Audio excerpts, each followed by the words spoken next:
আমরা যদি আমাদেরকে ভালো জায়গায় নিতে না পারি, আমরা যদি শুধু টেক্সটের মধ্যে থাকি, আবেগ দিয়ে থাকি, ভ্যালেন্টাইন্স এর মধ্যে থাকি, অমুক তমুক দিবসের মধ্যে থাকি, একটা সময় পরে কিন্তু আমাকে আর কেউ গণবে না। আমার এক ছোট ভাই ছিল, সে বিশ্ববিদ্যালয়ে চান্স পাওয়ার আগে তার আত্মীয় স্বজন তার খোঁজ খবর নিত না। মেবি আপনাদের সাথেও হয়েছে এরকম। আপনি যখন জীবন নিয়ে খুব বেশি স্ট্রাগল করতেছেন, আপনি যখন ভালো একটা বিশ্ববিদ্যালয়ে পড়ার জন্য চেষ্টা করতেছেন, আপনি যখন একটা ভালো ক্যারিয়ার করার জন্য চেষ্টা করতেছেন, আপনার যখন অনেক বেশি নির্ঘুম রজনী ছিল, অনেক বেশি কষ্টের সময় ছিল, কয়েক বেলা না খেয়ে থাকার সময় ছিল, সেই সময় কিন্তু আপনার ওই আত্মীয় স্বজন যারা একটু ভালো আছে আপনার চেয়ে, তারা কেউ আপনার খবর নেই।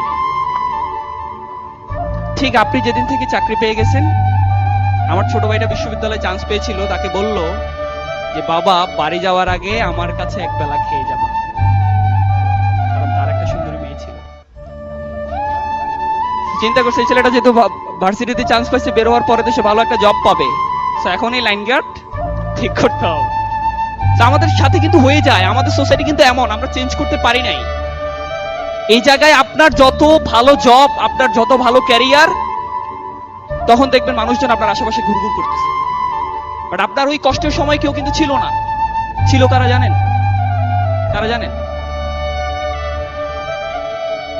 আমি 28 দিনের একটা রুমে ঢুকেছিলাম বের হওয়ার পরে। আমার টার্গেট ছিল যে কোনো মূল্যে আমি পড়াশোনা খুব কম করতাম। বের হওয়ার পরে চিন্তা করলাম যে পড়াশোনা না করলে চাকরির বাজারে আমি টিকে থাকতে পারবো না। আমি পরীক্ষা দেব, ফেল করব, চাকরি পাবো না। তখন ডিসিশন নিলাম যে না, যেভাবেই হোক একটা হার্ট অ্যান্ড সোল ট্রাই করতে হবে। একটা রুমে ঢুকলাম, দরজা লাগাই দিলাম, 28 দিনের জন্য পড়াশোনা করলাম। টার্গেট ছিল বাংলাদেশে একটা সরকারি চাকরি করব। বের হলাম। বের হওয়ার পরে আমি ওই রুমে যতদিন থাকি, আমি শুধুমাত্র আমার মায়ের সাথে কথা বলতাম, কারণ ওই কষ্টের সময়গুলোতে আমাকে সান্ত্বনা দিয়েছে কে? আমার দুঃখের, কষ্টের, সুখের সবসময় কে পাশে থাকে? আপনি একটু নিজেকে নিউট্রালি একটা জায়গায় নিয়ে এসে চিন্তা করে দেখেন তো, আপনার মানিব্যাগে যখন টাকা থাকে তখন আশেপাশে কারা ঘুরে, যখন থাকে না তখন কারা খবর নেই? আমাদের সোসাইটিটা এরকম। আমি একটা ইন্টেনসিভ একটা প্রিপারেশন নিয়েছি, নেওয়ার পরে বাংলাদেশে যত চাকরিতে আমি ওই সময় অ্যাপ্লাই করেছি, আলহামদুলিল্লাহ সব চাকরিতে আমি টিকেছি। কারণ 28 দিনের একটা পরিশ্রম ছিল। ওই 28 দিন কিন্তু আমি বের হই না। আপনারা হয়তো স্বপ্ন চিন্তা করতেছেন, না কিভাবে সম্ভব, ফেসবুক, টুইটার, মেসেঞ্জার এগুলো ছাড়া কিভাবে সম্ভব? ছিলাম কিন্তু।